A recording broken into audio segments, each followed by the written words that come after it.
Hey there, welcome back to the Nail Chronicle for my green ombre travel design.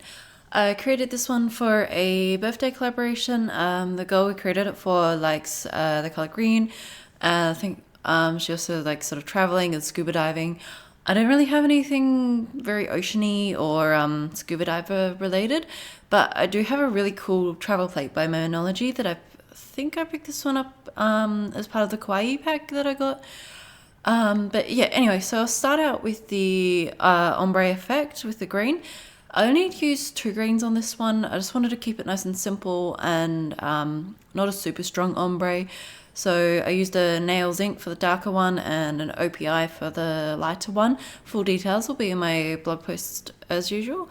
I started out the lighter color on the bottom on the base coat, and then you'll see the little bits of like sort of glitter stuff around my nail. That's the peel off latex coverage. I use that to make cleanup easier. It saves me so much time and you don't get nail polish all over your hands.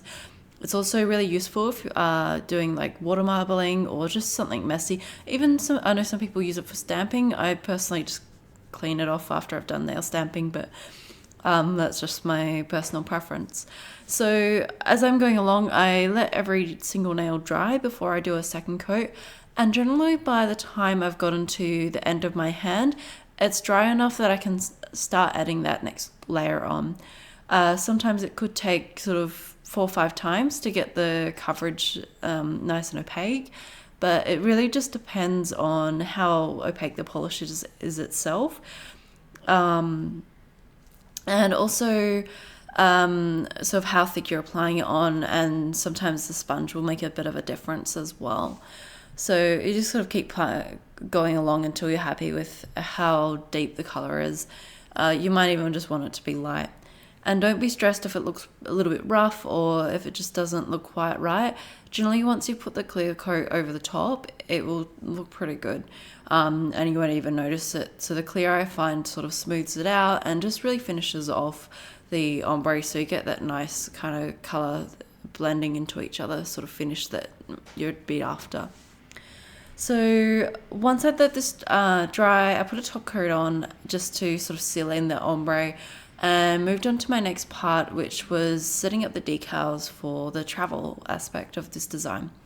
So using my, the plate number is, just grab it, BMXL321. Again, details will be on my blog post. I put an image as much as possible on the stamping mat. I find I have to do more, and I've mentioned this before, always do more than you think you're going to need, especially for reverse stamping. Occasionally one will tear, or just it'll move and distort, or something just won't quite pan out right.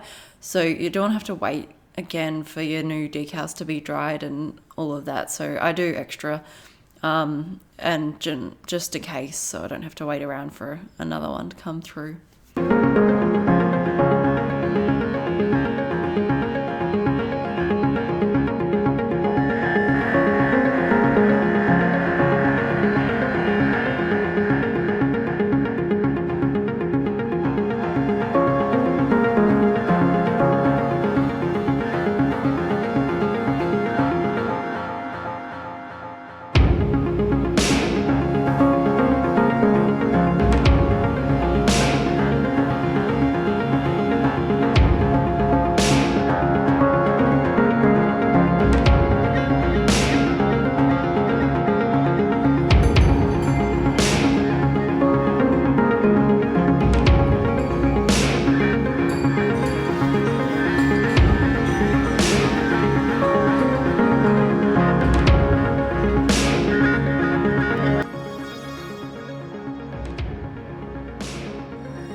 So here's a selection of my finished off decals. Notice there's a few more that I finished at the end. And so now I'm going to start filling them in with some really bright colours. I feel like the travel plate really owns itself, particularly because it's got that kawaii theme, to having bright, vibrant. So I went with yellow, pink, and a really bright sort of glittery blue, and just filled it all in. So I'm just going to let the video play.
that's my travel nail art design.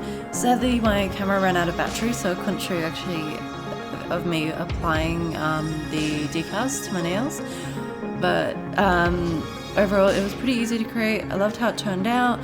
I think next time I might try out some pastel colors with the travel decals just to see what it looks like. I think it would look pretty cool. Let me know in the comments what colors would you use for this design, or would you do a different base color? Let me know how you would go about it. Anyway, until next time, thank you for watching and I'll see you around. Bye!